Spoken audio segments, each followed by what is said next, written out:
para revisar, como todas las semanas, como todos los jueves, la agenda con Marta Lamas. ¿Cómo estás, querida Marta? Muy bien, Mario, buenos días. Preocupada por lo que oí ayer con Mauricio Merino de la ley de archivos. Sí. Creo que todos los días en tu programa debes decir aguas con la ley de archivos. Tienes toda la razón.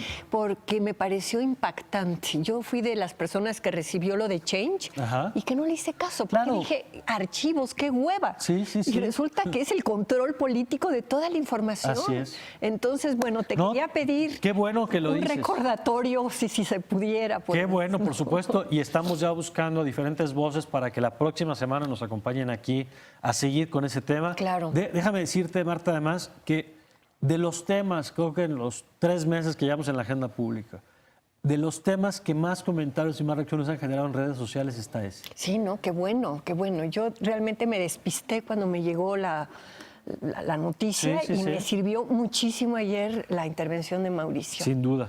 Pero vengo contenta para variar. Ves el país deshaciéndose a Trump todo y hay de repente pequeños pasos que te dan rayitos de esperanza. Qué bueno, a ver, cuéntanos por qué. Bueno, pues el Papa Francisco, durante el Jubileo de la Misericordia, había dicho que durante ese tiempo los sacerdotes podían perdonar a las mujeres que hubieran abortado. Y el 21, o sea, hace 3 días, ¿no? Acaba de decir que ya les dio a los sacerdotes la facultad de absolver permanentemente a las mujeres que hayan cometido aborto. Entonces, un cambio absoluto en la política del Vaticano, es un cambio, digamos, de giro, que tiene un sustento también en el derecho canónico. Tú me comentabas antes de llegar. Porque me decías alguna vez que, por ejemplo, el canon 1323, ¿no? Que es la ley de la Iglesia, fundamentalmente, y que establecía ya algunas circunstancias en donde, como excepciones o atenuantes, digamos, y está cuando la mujer es menor de 16 años, cuando actuó presionada por miedo, si lo hizo por necesidad, si actuó para evitar grave daño, cuando ignoraba que infringía una ley, si actuó en legítima defensa, si actuó por violencia de manera accidental, entre otros elementos. Claro, y aquí esta, digamos, absolución va más allá de estas atenuantes y excluyentes que ya existían, que los obispos no hablaban de ellas, ¿no?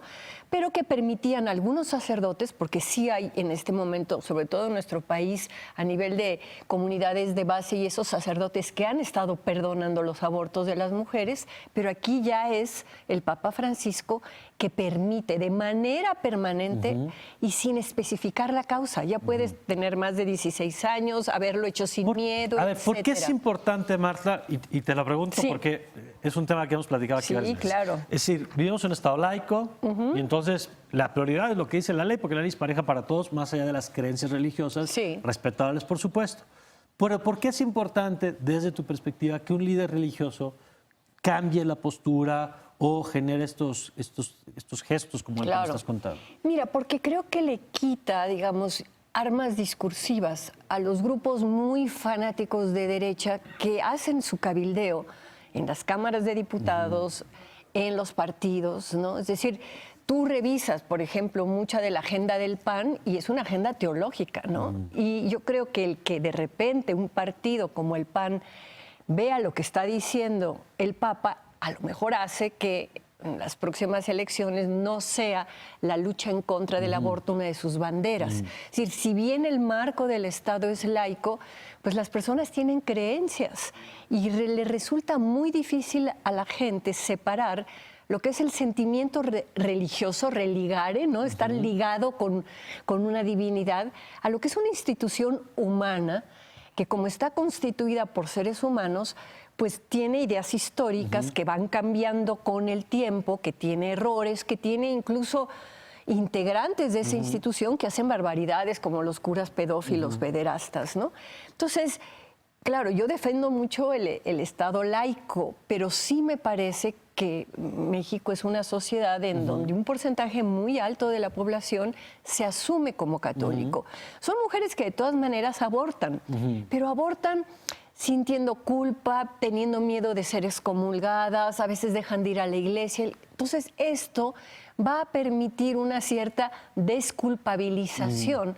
Digo, hay un sector de mujeres al que yo pertenezco, que no somos creyentes y que ni nos viene ni nos va la declaración del Papa. Yo lo estoy leyendo en términos políticos. De hecho, digamos, para mí la Iglesia Católica y su influencia política, pues es uno de mis adversarios, ¿no? A mí sí me parece muy importante poder deslindar lo que son creencias religiosas de lo que tienen que ser leyes. Claro. Y en nuestro país solo la Ciudad de México tiene despenalizado el aborto. Todas las demás entidades, y sí ha sido mucho el intervencionismo político de los jerarcas de la Iglesia, de la jerarquía católica de mano de panistas, los que han impedido que se despenalice el aborto en todo el país. Entonces, que de repente esta declaración del Papa, si se la toman en serio tanto los jerarcas religiosos como los panistas, puede permitir que en otras partes del país, algo que es muy doloroso y que es muy complicado y que ninguna mujer hace por deporte ni por gusto,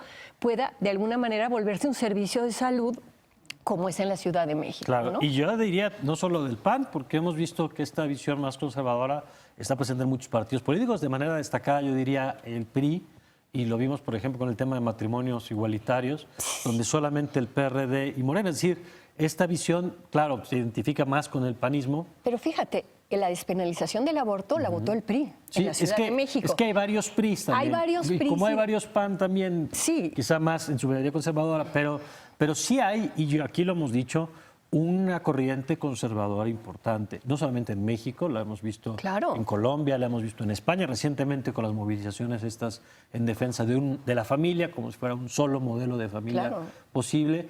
Y bueno, lo platicábamos antes de entrar al aire, Marta, también esto habla de tensiones dentro de las propias instituciones, ¿no? Que vamos a ver cómo se procesan. Y vamos a ver, digamos, cuál es la reacción. Y esta noticia, que a mí me parece una notición de primera plana, no salió en primera plana. O sea, también creo lo que tú dices, aquí en México la recepción de una noticia de este tipo, pues los empresarios católicos lo que van a tratar es pues, que no se le dé mucho seguimiento. A mí me parece muy importante y sí creo que es un indicador de un pequeño ajuste que están queriendo hacer desde el Vaticano en términos de lo que ya es la realidad social de los seres humanos. Las mujeres católicas en este país son...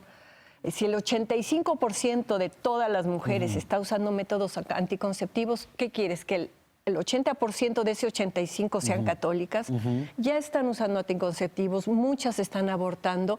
Entonces la Iglesia está perdiendo clientela y está sabiendo que sus dogmas y sus reglas no están siendo respetadas.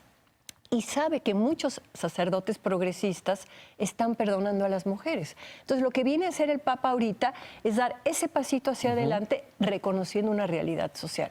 Y me parece importante. Bueno, pues qué bueno que lo compartas con nosotros, Marta. Sí. Ahí está para la reflexión.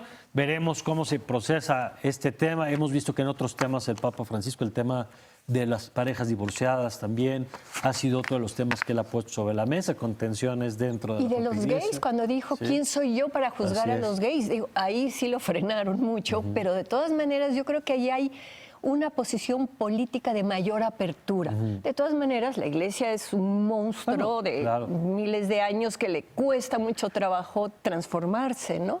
Pero ahí vamos. Bueno, gracias, Marta. Gracias a ti.